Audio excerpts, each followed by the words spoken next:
अभी सिर्फ हम बात कर रहे हैं और वो है कि कैसे इंडियन जो हिस्ट्री है और इंडियन कल्चर है और इंडियन पॉलिटिकल सिस्टम है वो एक बार आपको समझ में आ जाए। तो मैं इतनी मेहनत इसलिए कर रहा हूँ क्योंकि एक इतिहास के टीचर की एक जिम्मेदारी होती है कि वो अपने स्टूडेंट को इतनी गहराई से चीज़ों को पढ़ाए और गहराई से समझाए। चलें, तो डायनेस्टी हमारा निर्मित हुआ। हम क्या कर रहे हैं अभी हम इतिहास के कालक्रम को समझ रहे हैं कि एक्चुअली में जो हमारा फंडामेंटल है वो डेवलप कैसे हुआ। हमारे फंडामेंटल में क्या है, हम इतिहास को जिस रूप में देखते हैं इतिहास उस तरह नहीं है। इतिहास फैक्ट का संकलन नहीं है। इतिहास ह्यूमैनिटी में सबसे कम मार्क्स पाने वाले का सब्जेक्ट नहीं है। इतिहास हमें अपने अतीत को बताता है। इतिहास बताता है कि वर्तमान सही चल रहा है कि नहीं चल रहा है। मैं हमेशा ये कहता चला आया हूँ, इतिहास से हमें बहुत कुछ सीखने को मिलता है। इतिहास हमें चिंतन के बारे में जानकारी देता है। हिस्ट्री हमें बताता है थॉटफुल कैसे हुआ जाता है। सबसे बड़ा जो मेरा उत्तरदायित्व है, जैसा मेरे कई स्टूडेंट ने मुझे भेजा भी, और मैं समझता हूं कि जो हालात बनते चले जा रहे हैं उस तरह भारत के लिए बहुत ही एक वक्त आ रहा है। ठीक है, मैं एक शिक्षक के रूप में मेरी क्या जिम्मेदारी मैं इसको बताता हूं और मैं क्या करने की कोशिश कर रहा हूं। मेरा उद्देश्य अगर जान जाओगे, मेरा पर्पस जान जाओगे तो तुम समर्थन या विरोध स्पष्ट रूप से कर पाओगे। चाहे तुम मेरा विरोध करो चाहे मेरा स्पष्ट करो, लेकिन तुम डायलेमा में नहीं रहोगे। मेरा मानना है कि जिस तरह से चाइना, अभी आज खबर आई कि लगभग 50% उसकी जीडीपी कर्ज में चली गई है। 50%, 52% के आसपास जा रही है। अमेरिका अपनी ही दिक्कतों में फंसा हुआ है। ब्रिटेन ब्रेग्जिट से बाहर हो गया। अब देखिए वहां पे क्या हालत होगी। वहां गैस नहीं है, वहां पे लोग पेट्रोल नहीं है। चारों तरफ अफरा तफरी का माहौल है। इधर जो इस्लामिक कंट्रीज हैं वो शरिया और गैर शरिया के बीच में फंस गई हैं। वो किधर जाएं? वो इस्लामिक अगर होती हैं तो शरिया अपने जिस रूप में सामने आ रहा है, शरीयत के रूप में अगर हम बात करें, तो वो शरीयत जिस रूप में सामने आ रहा है वो आज के मॉडर्न युग में, कंप्यूटर युग में वो फैसिलिटेट नहीं कर रहा है। आज तुम स्त्री को बुर्के के अंदर नहीं रख सकते। आज वो तुम्हारी श्रम शक्ति का हिस्सा है। आज पूरी दुनिया में यही देखो, टॉप 3 में 2 लड़कियां हैं। अगर पढ़ने का इनको मौका ना दिया जाता तो ये कैसे जो है टॉप 3 में आती। तो ऐसा बहुत कुछ है जो बदलाव के साथ जा रहा है। और ऐसा नहीं कि सिर्फ ये हिंदुस्तान में हो रहा है, हर जगह ये बदलाव हो रहा है। लड़कियां बहुत अच्छा काम कर रही हैं। तो अब ऐसी कंडीशन में आज मध्ययुगीन यानी कि जो मेडाइवल टाइम का जो कानून है कि ये होगा वो नहीं होगा, पुरुष सब कुछ तय करेगा, वो आज के मॉडर्न युग में, सोशल मीडिया के युग में बड़ा मुश्किल होता चला जा रहा है। तो पूरी दुनिया ना फंसी सी तक दिखाई पड़ रही है। अब मुझे जो मैं कैलकुलेशन करता हूं मैप को लेकर बैठ के, तो मुझे ये दिखाई पड़ता है कि पूरी दुनिया में भारत के लिए संभावनाएं बहुत ज्यादा हैं। तो बेसिकली क्या है कि मुझे ऐसा दिखाई पड़ रहा है कि भारत में संभावनाएं पूरे विश्व में सबसे ज्यादा इस समय है, क्योंकि हमारे पास एक तो बड़ी युवा आबादी है, एक लोकतांत्रिक देश है, मजबूत सरकार भी है हमारे पास, और हमारे पास आईटी टेक्नोलॉजी, इंग्लिश की अच्छी नॉलेज है जो वैश्विक भाषा से हमें जोड़ती है, वर्ल्ड लेवल पे जोड़ती है। संसाधन है हमारे पास दुनिया की सबसे बड़ी कृषि भूमि है, एग्रीकल्चर लैंड है। ठीक है, और हमारे पास एक कल्चरल सेटअप है। तो मुझे अपने राष्ट्र में संभावनाएं दिखाई पड़ रही। ऐसा लग रहा है कि वर्षों के बाद, मतलब अंग्रेजों की गुलामी, उसके बाद बहुत लंबे समय तक राजनीतिक उठापटक, वंचना, अभाव से हम निकल के पहुंचे हैं। तो मुझे लग रहा है बड़ा स्वर्णिम सा युग आ रहा है और हालात इतनी तेजी से बदल रहे हैं, इतनी तेजी से बदल रहे हैं कि हमें लगता था कि चाइना को हम पीछे नहीं कर सकते, लेकिन हो सकता है चाइना अपने ही जाल में फंस जाए। मेरी कैलकुलेशन है कि भारत एक राष्ट्र में उभरने का एक बहुत स्वर्णिम समय आ रहा है, गोल्डन टाइम आ रहा है हमारा। एज अ नेशन हम बड़ा तेजी से राइज कर सकते हैं, विश्व पटल पर जा सकते हैं, अपनी बहुत बड़ी आबादी को गरीबी से निकाल सकते हैं। जब एक नेशन राइज करता है ना तो उसके लोगों के जीवन स्तर बढ़ता है। कब तक हम सरकारी योजनाओं के दम पे बनेंगे, तुम्हें फलाना दे दिया जाएगा, गरीब बेचारा गरीब बना, वो मृत्यु को प्राप्त हो गया, संसाधन नहीं मिल रहे, हमारे बच्चों को स्कूल नहीं मिल रहा है, हमारे लोगों को बेसिक मूलभूत सुविधाएं नहीं मिल रही हैं, टॉयलेट की सुविधा तक नहीं है, स्त्रियों को जो खुले में शौच जाना पड़ता है, बहुत सी ऐसी समस्याएं जिनका अंबार लगा हुआ है। तो जब मैं राष्ट्र के उभरने की बात करता हूं तो मैं सिर्फ एक गौरवमयी अतीत को वापस वर्तमान में लाने की बात नहीं कर रहा हूं, एक जो है वो हमारा एक बहुत गोल्डन पास्ट रहा है उसको लाने की बात नहीं कर रहा हूं। मैं एक इकोनॉमिस्ट के नजरिए से देखता हूं तो मेरे राष्ट्र में कम से कम 2 वक्त का खाना तो सबको मिले। वो बच्चा जो कुपोषण सा शिकार है, स्टंटिंग का शिकार है, ठीक है, उसका वेट कम है, कम से कम उसको सही न्यूट्रिशन तो मिले, कम से कम वो स्कूल का मुक्त तो देखे। जब मैं कल भी अभी परसों में लौट रहा था रात में, तो गाड़ी के पास एक बच्चा भीख मांगते हुए, 2 बच्चे भीख मांगते हुए। अब ऐसी स्थिति, ऐसा डिलेमा क्रिएट हो जाता है कि मैं उस बच्चे को पैसे दूं या ना दूं। मतलब अंदर दो चलाओ कि भाई ये भिक्षावृत्ति में ढकेला जा सकता है, वहीं दूसरे तरफ यार सिचुएशन को कब तक सुधारेंगे, इसके पास आज खाने को नहीं है। तो फंसे रहे, और मेरे ख्याल से आप भी इसी तरह फंसते होंगे, आपके दिमाग में इस तरह डिलेमा चलता होगा। तो मैं एक शिक्षक की भूमिका में हूं और मैं चाहता हूं कि आप जितने भी मेरे उजांकियन से मुझे सुन रहे हैं, किस्मत से इतना अच्छा बैच है, इतना बड़ा बैच है और इतने आप इंटेलेक्चुअल्स हो, इतना आपके अंदर एक, मैंने देखा आप जब मैसेज करते हो तो एक सोच मुझे दिखाई पड़ती है कि इनके अंदर कितनी आग है। और मैं अब तक मेरी पूरी लाइफ में जहाँ भी मैं टीचिंग किया, हाँ, अलग अलग क्षेत्रों में, मुझे दिखाई पड़ा कि मेरे स्टूडेंट के अंदर एक आग है। मतलब मैंने हमेशा कोई आज तक मुझे बेवकूफ़ स्टूडेंट दिखाई नहीं पड़ा, कोई फालतू स्टूडेंट मुझे आज तक दिखाई नहीं पड़ा। बस जरूरत थी एक टीचर के रूप में उसकी इस ज्वाला को इग्नाइट करने की, इस एनर्जी को सामने लाने की। तो मेरा उत्तरदायित्व तो है कि मैं तुम्हें एक बात बता सकूं, कम से कम तुम ये सोच सको कि एक राष्ट्र के रूप में हमारा उभरने का समय आ रहा है। सिर्फ हम अतीत की धरोहर पर, इतिहास पढ़ा रहा हूं तो अतीत की धरोहर पर जिंदा नहीं रह सकते। अतीत से सीखकर हम भविष्य का निर्माण कर सकते हैं। वर्तमान में सक्रिय होकर अतीत से सीखकर भविष्य का निर्माण कर सकते हैं। क्योंकि मेरे राष्ट्र में मैं क्या देखता हूं, जब मैं कभी सोशल मीडिया पे जा रहा हूं, कभी मैं यूट्यूब वीडियो देख रहा हूं, समाचार पढ़ रहा हूं, तो मैं देख रहा हूं कि भारत धीरे धीरे छोटी छोटी पहचानों में विभाजित होता चला जा रहा है। कल मैंने देखा एक दलित पार्टी है, उनके हेड ने कहा कि नहीं, दलित हिंदू नहीं है। तो वो उसमें विभाजन करते चले जा रहे हैं। तो विभाजन बड़ा गहरा होता है। इससे मतलब नहीं कि तुम क्या हो क्या नहीं हो, क्या तुम्हारी मान्यताएं, लेकिन तुम सिर्फ प्रतिक्रिया यानी रिएक्शन के बेस पे अपने आप को अलग कर रहे हो, या किसी रिएक्शन की वजह से तुम्हें अलग किया जा रहा है, चाहे वो ऊपर वाले कर रहे हो, नीचे वाले कर रहे हो। अभी आपने देखा है कि एक मिड डे मील का केस हुआ। मिड डे मील के केस में एक प्रधान ने जो आवाज उठा दी कि उन बच्चों के लिए अलग से जो है बर्तन रखे जाते हैं। मतलब इतने छोटे पर ही तुमने सामाजिक भेदभाव कर दिया। और उसने कहा जब मैंने एक्सपोज किया तो वहां के गांव के जो ठाकुर, उन्होंने मुझे गोली मारने का जो है वो कह दिया कि तुम्हें गोली मार देंगे, मुझे जो प्रताड़ित किया जा रहा है कि आपने कैसे इस बात को उजागर कर दिया। तो ये हमारे समाज की वो सच्चाई है, वो जड़वत, वो इनर्शिया है, जहां वो अपनी छोटी छोटी पहचानों, अपने छोटे छोटे राजनीतिक लाभों की वजह से वो फंसे पड़े। और मेरे ख्याल से आप मेरी बात से इत्तेफाक रखते होंगे, आप जो है वो इसको समझ रहे होंगे कि मैं आपसे क्या कह रहा हूं। न्यूज़पेपर में लगातार आया। तो एक शिक्षक होने के नाते मेरी जिम्मेदारी है कि मैं कम से कम तुम्हें उस चीज के बारे में बताऊं कि इतिहास घूम कर वापस आ रहा है और भारत को फिर से एक मौका दे रहा है कि अपनी पूरी लेबर फोर्स के साथ, अपने पोटेंशियल के साथ, अपने रिसोर्सेज के साथ, अपनी डेमोग्राफी के साथ, अपने पॉलिटिकल सिस्टम के साथ, अपनी लीजेसी के साथ, अपने इतिहास के साथ, अपने कल्चर के साथ, इस बार पूरे विश्व में हमें उभरने का मौका मिला है। तो एक नागरिक होने के नाते, जैसे जॉन एफ कैनेडी ने कहा था कि मैं इसके बारे में बात नहीं करूंगा कि राष्ट्र तुम्हारे लिए क्या कर रहा है, जॉन एफ कैनेडी ने कहा कि तुम राष्ट्र के लिए क्या कर रहे हो, ये ज्यादा इंपॉर्टेंट हो जाता है। तो ये बहुत बड़ी बात हो जाती है कि हम लंबे समय तक, चूंकि हम अभाव में रहे, हम अपनी संस्कृतियों से कटे हुए रहे, हम नहीं जानते थे कि हम किस महान भूमि के पुत्र हैं या पुत्री हैं, हम किस महान संस्कृति की हम जो है वो एक धरोहर हैं।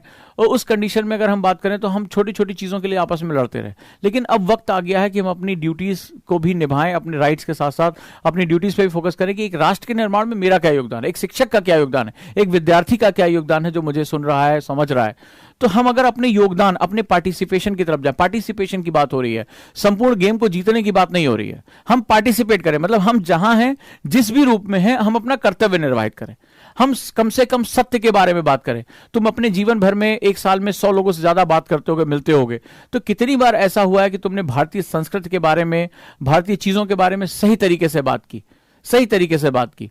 अब जैसे एक बच्चे ने आज मुझे न्यूज़पेपर की कटिंग भेजी कि वो किसी ने लिखा है कि साड़ी जो है सनातन धर्म के साथ थी। मैं बड़ा इत्तेफाक नहीं रखता हूं, क्योंकि मैं, आप उसको किस रूप में बता रहे हैं, आप उसको धर्म के साथ जोड़ रहे हैं।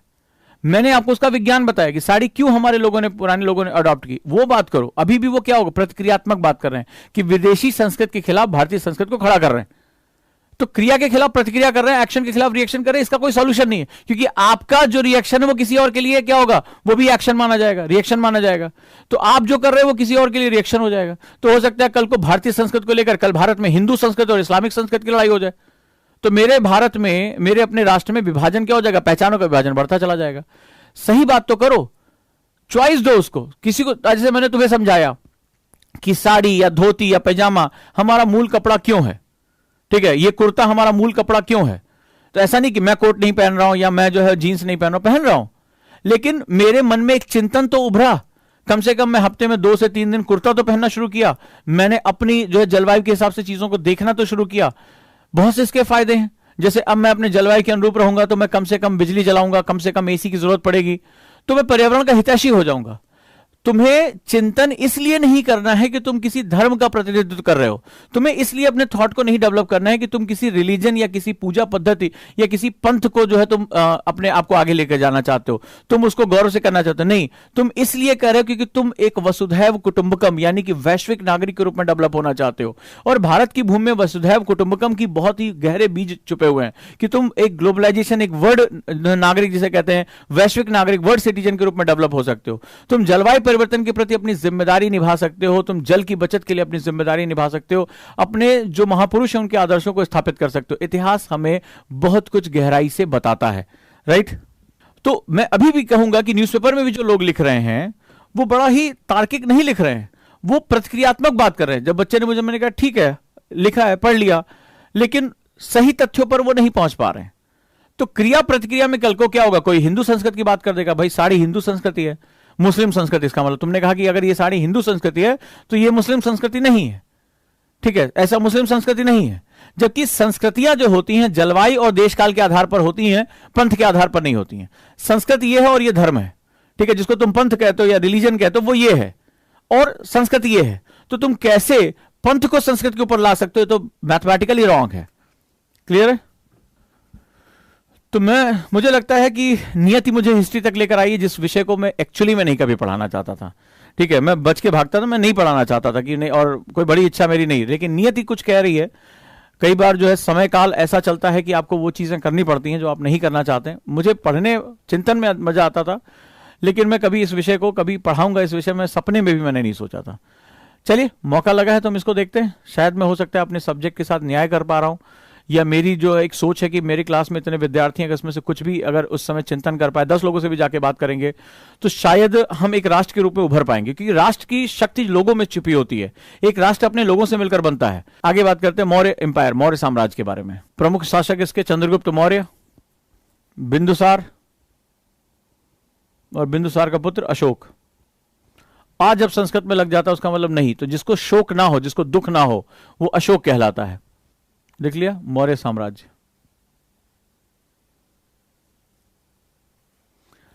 लिखो मौर्य प्रशासन, मौर्यन एडमिनिस्ट्रेशन, मौर्य प्रशासन। लिखो इसका शीर्ष, जिसका जो लिखो शीर्षस्थ, हेड, प्रमुख राजा होता था, राजा कहलाता था। दे अपॉइंटेड अमात्य एंड मंत्रीज, राजा अमात्य और मंत्रियों की नियुक्ति करता था। जैसे आज कैबिनेट बनाई जाती है हमारी, जिसको लगता है योग्य लोग हैं मेरा प्रशासन चलाने में मदद कर सकते हैं, अमात्य और मंत्रियों की नियुक्ति करता था।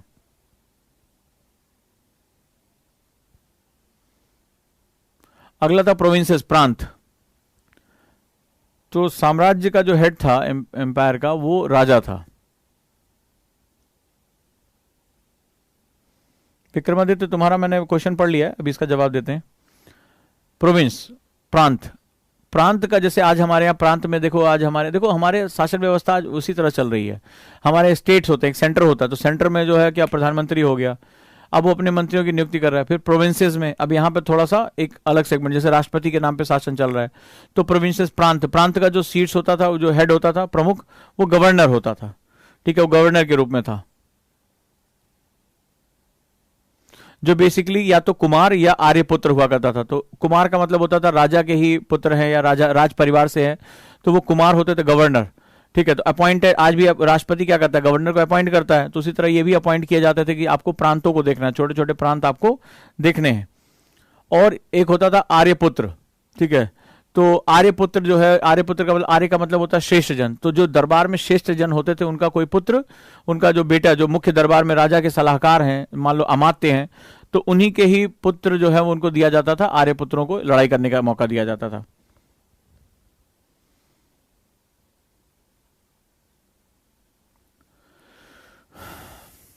The provinces divided into districts. लिखो प्रांतों को विभिन्न जिलों में भाजा गया था, विभिन्न जिलों में विभाजित किया गया था, बांटा गया था। मधुर ने जैसे लिखा अशोक का गवर्नर ऑफ अवंती, अवंती का गवर्नर था ये। तो बेसिकली एक्चुअली क्या होता था, ये ट्रेनिंग के लिए भेजे जाते थे कि चले जाओ, यहाँ पर ट्रेनिंग भी होती थी, युद्ध छोटे छोटे करते रहते थे, प्रांतों की रखवाली करते थे घर से दूर रह के, तो उनको वो बेसिकली ट्रेनिंग हुआ करती थी। राजा अपने पुत्रों को ट्रेनिंग के लिए भेज दिया करते थे। नेक्स्ट वन, तो प्रोविंसेस को डिस्ट्रिक्ट यानी जिलों में बांटा गया, और इन जिलों को जनपद कहा गया। जनपद बताया था, जन का मतलब लोग, पद का मतलब चलना, जहां से लोग अपना कार्य कर रहे हैं, व्यवसाय कर रहे हैं, रह रहे हैं, तो जनपद हो गया, ठीक है। पद मीन्स पैर, चलना, जन मतलब लोग, पीपल, तो इन डिस्ट्रिक्ट को जनपद कहा गया। यही जिले जो हैं, आज हमारे जो जिले हैं वो हमारे उस समय जनपद हुआ करते थे। अभी भी देखो आप उत्तर प्रदेश में तमाम जनपद लिखा जाता है, जनपद फलाना, जनपद जौनपुर, ठीक है, डिस्ट्रिक्ट। तो ये प्राचीन समय से ही हमारी परंपराएं चली आ रही हैं। देखो,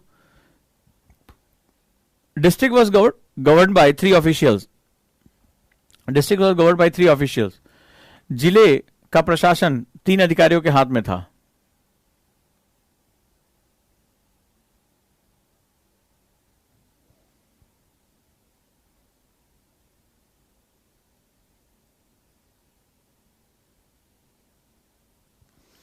पहला है प्रादेशिका, दूसरा राजुका और तीसरा युक्त। ये 3 अधिकारी हुआ करते थे, प्रादेशिका, राजुका और युक्त।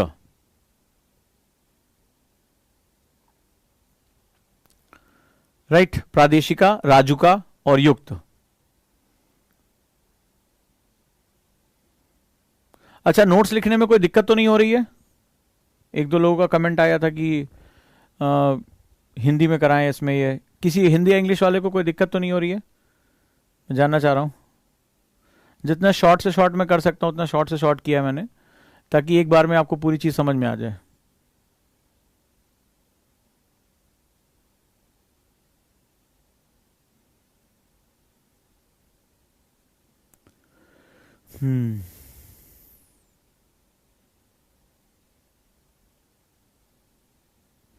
चलो, नहीं कोई हो तो बता दो।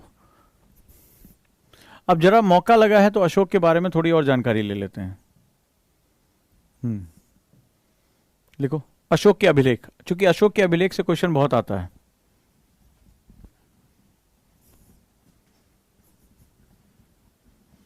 तो इंस्क्राइब जो इतना हमने इंस्क्राइब्स किए थे यहां पे अशोका के, लिखो अशोकास।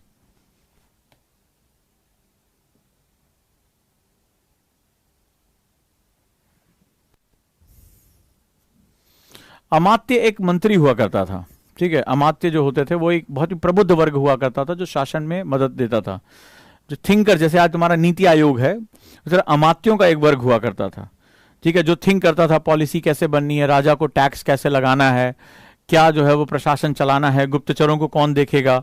तो इसके लिए अमात्य रखे गए थे।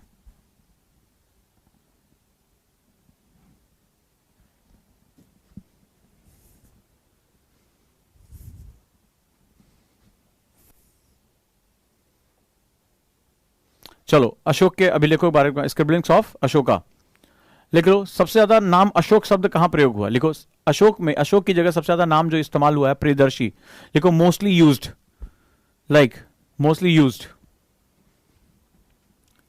अशोक की जगह प्रियदर्शी नाम सबसे ज्यादा यूज हुआ है, एग्जाम में आया हुआ है, सारे क्वेश्चन आए हुए एग्जाम में। प्रीवियस ईयर पेपर आज उठाओगे, मैंने अशोक से संबंधित जितनी महत्वपूर्ण जानकारियां सब एक जगह डाल दी हैं, ठीक है। चलो दूसरा लिखो अशोक। अशोक नाम 2 जगह इस्तेमाल हुआ है, एक मास्की में, मास्की यानी आंध्र प्रदेश, कल मैप दिखाया था, मास्की में in Andhra Pradesh. Priyadarshi mostly use name in Ashoka scribblings and Ashoka in Maski and Gurjara, Gurjara अभिलेख में लिखा गया, गुर्जरा में, गुर्जरा एमपी में, मध्य प्रदेश। एक तीसरा नाम भी यूज किया गया, देवनाम प्रिय।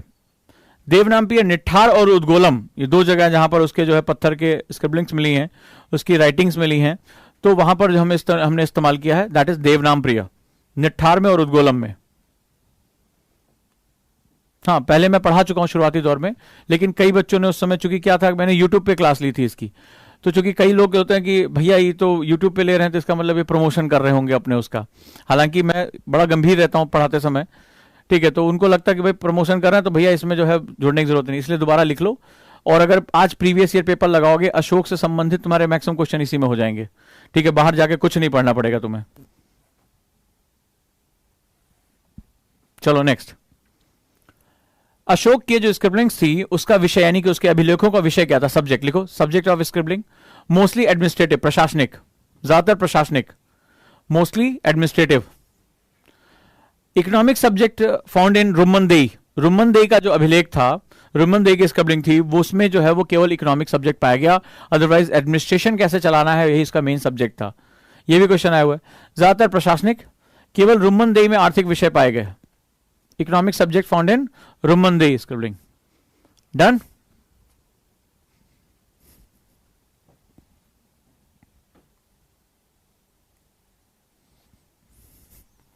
बना लिया तो अच्छी बात है, रिवाइज कर लो. अच्छा, लिपि कौन सी थी, किस लैंग्वेज में बनाया गया? तो सबसे ज्यादा ब्राह्मी इस्तेमाल की गई है. लिखो ब्राह्मी, सबसे ज्यादा ब्राह्मी इस्तेमाल की गई है.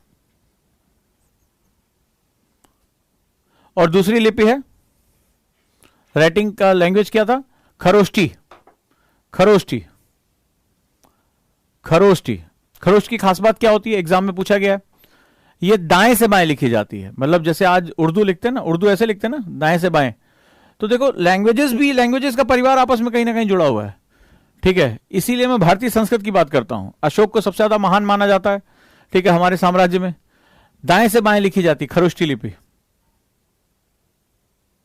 कहां हमें देखने को मिली, कहां पर इस तरह के हमें स्क्रिबलिंग्स मिले? शाहबाजगढ़ी तथा मानसेहरा में. शाहबाजगढ़ी और मानसेहरा में इस तरह के खरोष्टी लिपि के हमें अभिलेख मिले. खरोष्टी लिपि के अभिलेख मिले. अच्छा, अशोक ने जो पत्थरों पर, ये भी देखो क्वेश्चन कहां कहां से पूछ लेते हैं. ठीक है, ये मैंने सारे क्वेश्चन से निकाले हुए हैं. मजा आया तुम्हें, आएगा कितना कितना वो डीपली जो है नॉलेज. एक बार ये भी देखना, ये मेरी हेडिंग्स है ना, इनको एक बार पढ़ने की कोशिश करना, तो तुम्हें पता चलेगा कि मतलब हर चीज क्वेश्चन बनाया उन्होंने. अशोक हो गए, बुद्ध हो गए, जैन हो गए, गुप्त वंश हो गया, ये सब तो फेवरेट क्वेश्चन है यूपीएससी के. इनके बिना तो यूपीएससी तड़पता रहता है, जल बिन मछली. तो पूछ लिया कि बताओ सब कुछ ठीक है, बोले आपको सब कुछ बताओ पत्थर कौन सा था जहां पर वो बनाया गया? तो मोस्टली सैंडस्टोन्स. ठीक है, बलुआ पत्थर पे ये स्क्रिबलिंग यानी कि जो इन्होंने जो गढ़वाया था वो यही था. सारे क्वेश्चन आए हुए हैं प्रभु, सारे क्वेश्चन आए हैं. लेकिन तुमसे क्वेश्चन नहीं याद कराना है, तुम्हें बताना है कि किसी भी चीज पर कितना, मतलब अशोक के अभिलेखों पर कितने तरह के क्वेश्चन बनाए जा चुके हैं. नेक्स्ट लिखो. अच्छा, पूछ लिया कि अशोक के अभिलेख की खोज किसने की. मैंने तुम्हें पहले बताया था, ये हिंदुस्तानी बाद में खोज पर, पहले आए अंग्रेज, हमारा खोद के चले गए, और जो हमें खोजे अपने यहां लेकर चले गए, वहां से पढ़कर हमें बता देखो तुम्हारा इतिहास ऐसा रहा है. तुम ऐसे बोला हाँ प्रभु, हाँ तुम सही कह रहे हो, हमारा इतिहास ऐसे ही था, हम तो है ही है बकलोल, बेकार आदमी है. तो उन्होंने हमें ऐसे ही पढ़ाया हिस्ट्री हमारी. ठीक है, हिस्ट्री हमें ऐसे ही हमारी पढ़ाई गई है. इसीलिए हम भारतीय सिर्फ नागरिकता के आधार पर भारतीय हैं, बहुत ज्यादा हमारी सोच भारतीय नहीं है. खोज हमारी किसने की इसकी, अशोक के अभिलेखों की? दिल्ली में टी फाइंडर, 1750 में उसने टी फाइंडर ने खोजा था, टी फाइंडर. और सबसे पहले रीड किसने किया था? दोनों अलग अलग क्वेश्चन पूछा था. सबसे पहले खोजा किसने था?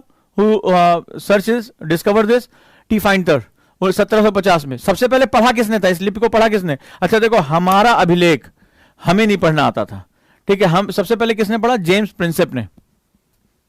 जेम्स प्रिंसेप ने सबसे पहले पढ़ा. First red by, decode by James Prinsep. अब इसने पढ़ के जो तुम्हें बताया, तुम हाँ हाँ हाँ भैया सही कह रहे हो, सही कह रहे हो, तुम बहुत बढ़िया कह रहे हो भैया, हम ऐसे करते चले आए. ऐसे ही हमारा इतिहास बना, पीढ़ी दर पीढ़ी हमने एक दूसरे को समझाया ऐसे ही.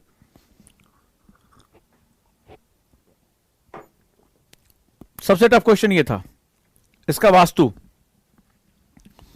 राइट.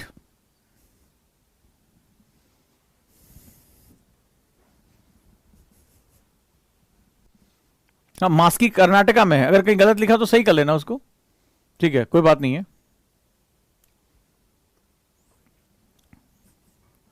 वास्तु के बारे में लिख लो, यानी कि जैसे हम आज भी अपना सिंबल यूज करते हैं. ठीक है, अशोक स्तंभ के रूप में, और अगर हम भारत के जो है सिंबल में भी यूज करते हैं, तो आपने देखा होगा शेर बना हुआ है, शेर के नीचे जो है चक्र बना हुआ है, चक्र के दोनों तरफ जो है वो जानवर बने हुए हैं, उसके नीचे उल्टा कमल रखा हो चबूतरे पर. तो तुमने कभी भी जो है अशोक स्तंभ के रूप में जब हमारे भारत का प्रतीक चिन्ह देखा होगा, जब आप आईएएस बनोगे तो आपकी मेज पे मिलेगा आपको रखने के लिए. तो ध्यान से वो कैसे बना हुआ उसका हम जो है आर्किटेक्चर देखते हैं.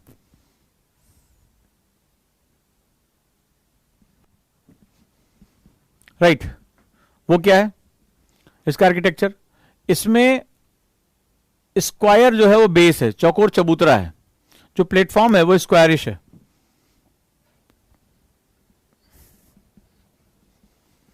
चौकोर चबूतरा, उसके ऊपर उल्टा कमल रखा है, इन्वर्टेड लोटस ऑन दैट.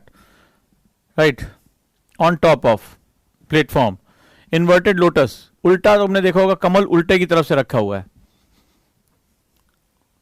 दूसरा, ये गोलाकार है, बाहर से ये पेरीफेरी लेता है, गोलाकार है, यानी कि जो है राउंडेड है और एकल पत्थर से बना है, single stone, made by single stone, joints नहीं है इसमें।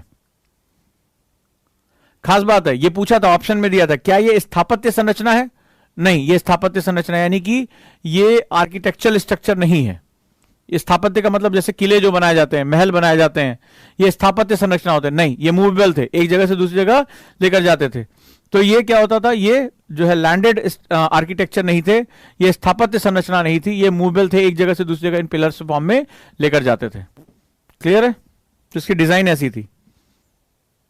चलो, अब चूंकि मैंने कहा था कि भारत में जो है, हम जैसे इतिहास में हमें पढ़ाने का जो तरीका होता है वो बेसिकली हम ये देखते हैं, राजवंशों के बारे में पढ़ लेते हैं, युद्धों के बारे में पढ़ लेते हैं, वॉर्स के बारे में पढ़ लेते हैं, डेट्स याद कर लेते हैं, हमें लगता है कि यही इतिहास है। ठीक है, कुछ महत्वपूर्ण घटनाएं, क्रॉनिकोलॉजिकल स्टडीज हम इनकी कर लेते हैं, तो हमें लगता है कि this is the history and now we can able to understand the history. But UP जो एनसीईआरटीज है वो कहता है कि try to understand the history in a holistic way. केवल राजवंश यानी डायनेस्टीज, कुछ कुल यानी कि क्लान, ये अकेले जो है वो पॉलिटिकल सिस्टम को यानी उस समय का जो देश काल है उसके बारे में सब कुछ नहीं बता सकते।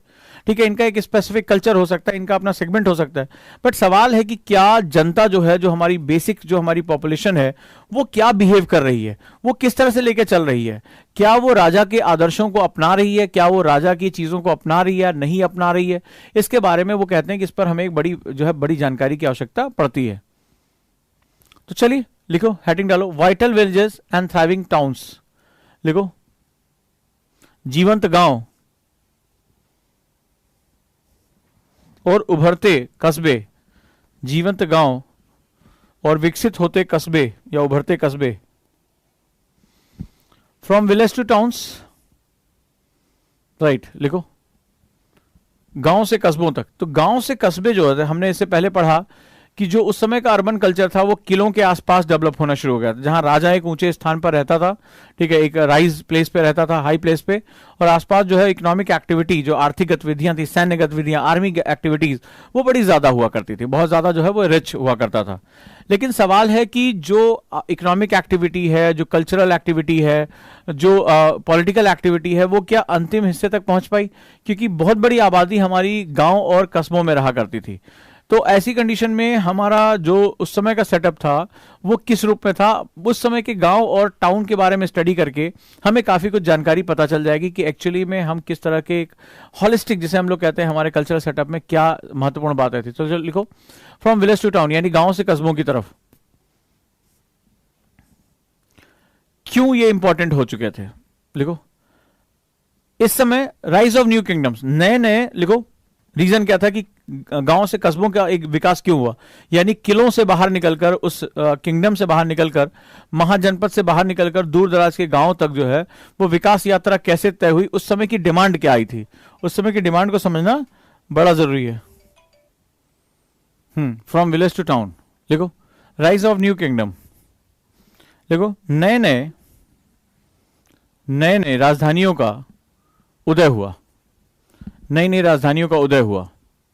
तो राजधानी में उदय हुआ, जैसे हमारे शहर हैं, तो आज हमारे शहर जैसे से, आज हमारा देखा कि जब हम आज़ाद हुए तो हमारे पास इतना बड़ा अर्बन कल्चर नहीं था। आज हमारी लगभग 40% से ज़्यादा आबादी अर्बन होने की तरफ बढ़ गई है। तो हमारे शहरों में क्या हो रहा है, फूड डिमांड आ रही है, तो खाने पीने के जो है वो सामान की हमें डिमांड बढ़ती है। तो ये कहाँ पर होता है, ये हमारा बेसिकली गाँव हम उसको सप्लाई करते हैं। ये सिस्टम आज भी चल रहा है और पूरी दुनिया में ये सिस्टम चलता है। लिखो, rise of food demand due to this, तो इसका मतलब हुआ ड्यू टू दिस। इसके बाद क्या हुआ, लिखो, अतः खाद्य पदार्थों की मांग बढ़ गई। कि किंगडम का मतलब ये होता था पर कैपिटा इनकम बढ़ गई। आप शहर क्यों जाते हैं? ताकि आपको नौकरी मिले, आपका इनकम ज्यादा बढ़ जाए, तभी तो आप शहर जाते हैं। राइज ऑफ फूड डिमांड, देखो, खाद्य जरूरतों में उछाल आया। Next one, discovery of iron. इसी समय मैंने बताया था आयरन प्लॉ की खोज हुई, डिस्कवरी ऑफ आयरन, लोहे की खोज हुई। So there are more forest under agriculture. अब वनों को काट के हमने जो है वो कृषि कार्य शुरू कर दिया। आयरन से हम कुल्हाड़ी बनाने लगे, हंसिया बनाने लगे। देखो, ज्यादा से ज्यादा वन अब कृषि भूमि में परिवर्तित होने लगे। ज्यादा से ज्यादा वन अब कृषि भूमि में परिवर्तित होने लगे। यानी अब मनुष्य एक स्पेसीज नहीं रह गया था, अब वो डोमिनेंट हो गया था एग्रीकल्चर नेचर के ऊपर। नेक्स्ट लिखो सरप्लस प्रोडक्शन, आवश्यकता से अधिक उत्पादन करने लगे, मतलब जितनी हमारी आवश्यकता थी अब हम उसके सरप्लस चले गए, अब हम डिफिसिट नहीं रह गए, हमारा नेचर बदल गया, अब हमने उसको संग्रहण करना शुरू कर दिया, हमने वनों को काट के अपने खेतों का आकार बढ़ा लिया, हमने पशुओं को जो है वो खेतों में लगा दिया, एनिमल हस्बेंड्री हम करने लगे, तो धीरे धीरे हमारी ताकत बढ़ती चली गई। नतीजा क्या हुआ, हमें सरप्लस प्रोडक्शन मिलने लगा। Next one, due to this growth of crafts, तो अब क्या हुआ, जैसे मान लो कपास उगाने लगे आप, जूट उगाने लगे, रेशे उगाने लगे, तो प्रोडक्शन इज नॉट अबाउट कि गेहूं चावल, आप प्रोडक्शन बढ़ाने लगे, रेशम के जो कीड़े पालने लगे, तो आपका उत्पादन जब बढ़ा तो इनको यूटिलाइज करने के लिए क्राफ्ट, जब भाई पेट की आग बुझती है, आज भारत में क्यों नहीं ये चीज हो पा रही है, क्योंकि भारत में ये कि एक तो पॉपुलेशन बहुत ज्यादा है, दूसरा क्या हो रहा है कि आज सबका पेट भरना ही सबसे बड़ी समस्या है। भारत की 42% आबादी कुपोषित है। भारत में अभी भी ऐसे जो है लगभग माना जा रहा है कि लगभग मान लीजिए कि बुरी से बुरी हालत में 18 से 19 करोड़ ऐसे लोग हैं जो दोनों वक्त का खाना नहीं पाते हैं। तो सवाल ये है कि जब कहते हैं ना कि भूखे पेट भजन कहाँ हुए, तो भजन वजन की बात तो तब आएगी जब पेट में जो है वो चारा चला जाएगा। तो यहां पर भी वही चीज हो रही है। तो क्या हुआ कि जब राष्ट्र में लोगों की भूख पूरी हो जाती, चाइना क्यों इतना आगे चला गया, चाइना के लोग क्यों जो है वो प्रोडक्शन में आगे चले गए, चाइना क्यों पूरी दुनिया की फैक्ट्री कन्वर्ट हो गया, जो जैसे कहते हैं कि लार्ज स्केल प्रोडक्शन वो क्यों करने लगा, ठीक है, इसको इकोनॉमी ऑफ स्केल क्यों कहते हैं। उसका सिंपल सा फंडा है कि लोगों की 1970 तक वो भुखमरी का शिकार, अकाल का शिकार थे, उन्होंने पर्याप्त प्रोडक्शन किया, बहुत अच्छे तरीके से काम किया, एग्रीकल्चर इन्हांसमेंट किया। तो जब लोगों का पेट भरने लगा, लोगों को लगा नहीं हमारा खाद्य सुरक्षा हो गई, सबसे बड़ा डर हमारे पास है कि रात में हम खाएंगे क्या। तो जब खाद्य सुरक्षा हो गई, वहां से इनकम सुरक्षा आ गई, तो लोगों ने अब इनोवेशन करना, टेक्नोलॉजी को अपनाना, स्किल एनहांस करना, इस पर ध्यान देना शुरू किया। यही सबसे बड़ा फंडा होता है। तो वो पहले भी चलता था, आज भी चल रहा है। तो जब भारत सोने की चिड़िया में कन्वर्ट हुआ, उससे पहले कुछ और भी चीजें हुई, ठीक है। हमने एग्रीकल्चर को, पॉपुलेशन इतनी ज्यादा नहीं थी, एग्रीकल्चर को डोमिनेंस किया, सरप्लस प्रोडक्शन किया हमने। तो नतीजा क्या हुआ कि लोगों की एक आजीविका सुरक्षित होने लगी, और उधर जो है वो जो राजधानियां थी वो डिमांड करने लगी। तो डिमांड करने वाले, सप्लाई करने वाले आसपास आ गए। तो ग्रोथ ऑफ क्राफ्ट्स लिखो, हस्तशिल्प, हस्तशिल्प की वृद्धि हुई। अब जब आप हस्तशिल्प बनाएंगे, कपड़े अच्छे बनाने लगे, सूती कपड़े, रेशम के कपड़े, हथियार, माला, ठीक है, ज्वेलरी, ठीक है, गांव में बनी हुई चीजों का जो है उत्पादन करने लगे। तो नतीजा क्या हुआ, इंक्रीज ट्रेड एंड कॉमर्स, और धीरे धीरे लिखो व्यापार और वाणिज्य में जबरदस्त बढ़ोतरी हुई, जबरदस्त बढ़ोतरी हुई। तो कभी तुम गांव गए हो तो तुमने देखा होगा गांव के आसपास एक हाट लगती है, अभी भी तुमने देखा होगा, पशु मेला लगता है, हाट लगती है, साप्ताहिक बाजार लगता है, वीकली मार्केट लगती है, शायद आपने देखा हो। तो क्या होता है वहां पर, जैसे मान लो मैंने अपना सामान बनाया, तो जैसे हम लोग छोटे थे तो दादी हमारी जो है एक साप्ताहिक बाजार लगा करता था। तो गांव से 6-7 किलोमीटर दूर था।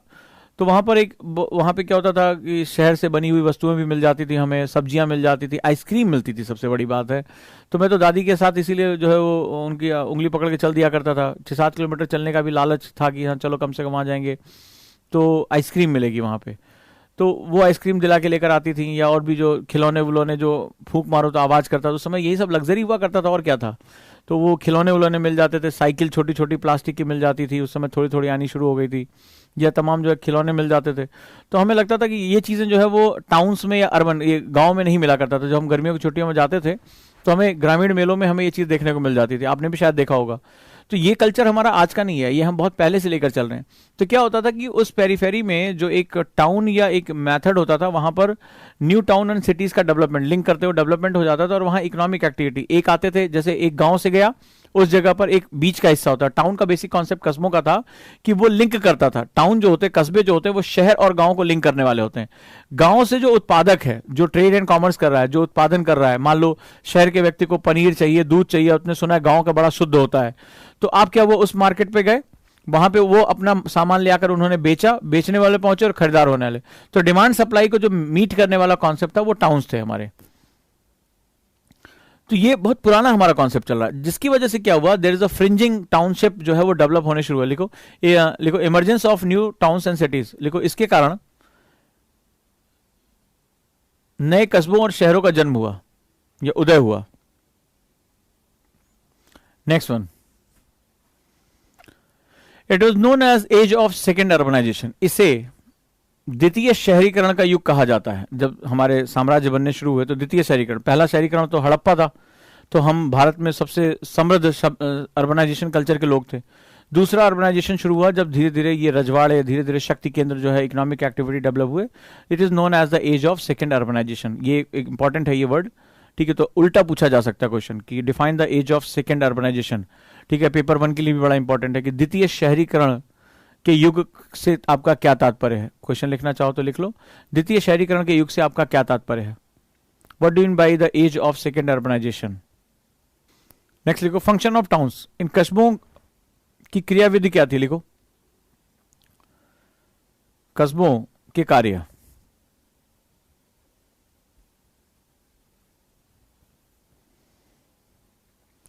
सम वर रिलीजियस टाउन, अब कुछ धार्मिक थे, जैसे यहां पर कोई नदी के किनारे कोई वहां पवित्र स्थान हुआ करता था, तो सम वर रिलीजियस टाउन, कुछ धार्मिक कस्बे थे।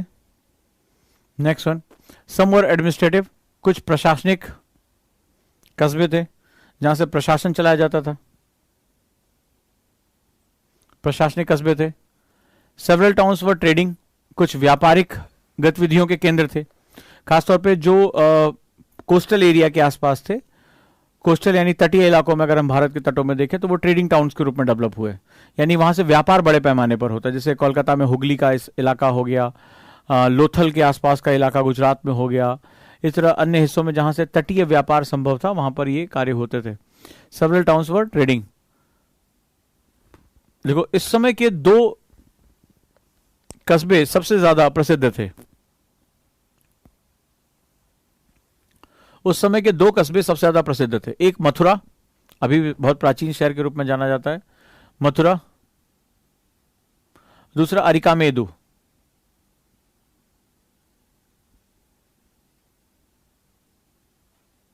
अरिकामेदु।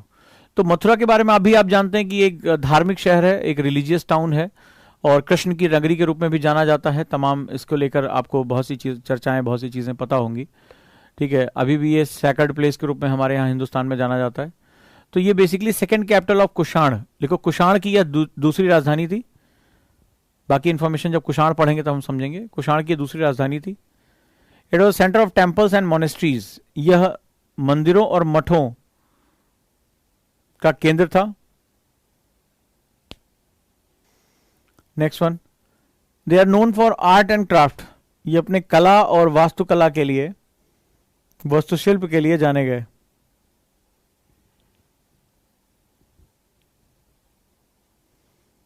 यहां पर जो बुद्ध की मूर्ति बनाने की जो कला थी वो मथुरा स्कूल ऑफ स्कल्पचर कही गई, ठीक है। कुषाणों के समय यह विकसित हुई थी। आगे चलकर मैं बुद्ध की मूर्ति कला जब पढ़ाऊंगा तो उसके बारे में बताऊंगा। बुद्ध की 4 तरह की मूर्ति कलाओं का विस्तार हमें देखने को मिलता है। उसमें एक शैली थी Mathura, Bharhut.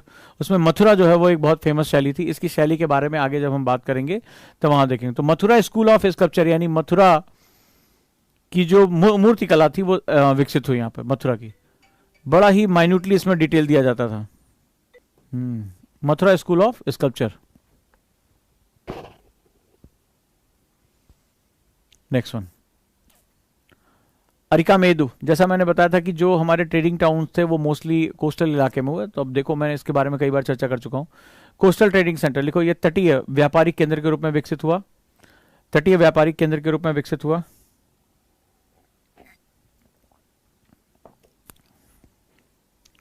Potteries were found, यहां पर मृदभांड पाए गए, बड़े खूबसूरत मृदभांड पाए गए,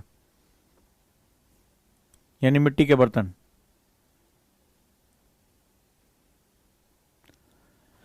नेक्स्ट लिखो, शहरों के विषय में जानकारियां, फाइंडिंग आउट अबाउट सिटीज, शहरों के विषय में जानकारियां। अब मुझे तुम बताओ, आज तुम तालिबान में मैं तुम्हें अफगानिस्तान भेज दूं और तुमसे कहूं कि वहां के ट्रेड, वहां की चित्रकला, नई मूर्ति कला, नई वास्तुकला, नया संगीत, इसके बारे में तुम हमें जानकारी दो। अब तुम्हें भेज दूं अफगानिस्तान, काबुल में उतार दूं, तुमसे इसके बारे में पूछूं कि बताओ चित्रकला कितनी विकसित हुई, मूर्ति कला विकसित होने का सवाल ही नहीं उठता। बानियान में मूर्ति थी बुद्ध की, वो भी उड़ा दी, बम से उड़ा दी जब सही से नहीं तोड़ पाए तो, और कई दिन तक बम लगाया उसमें।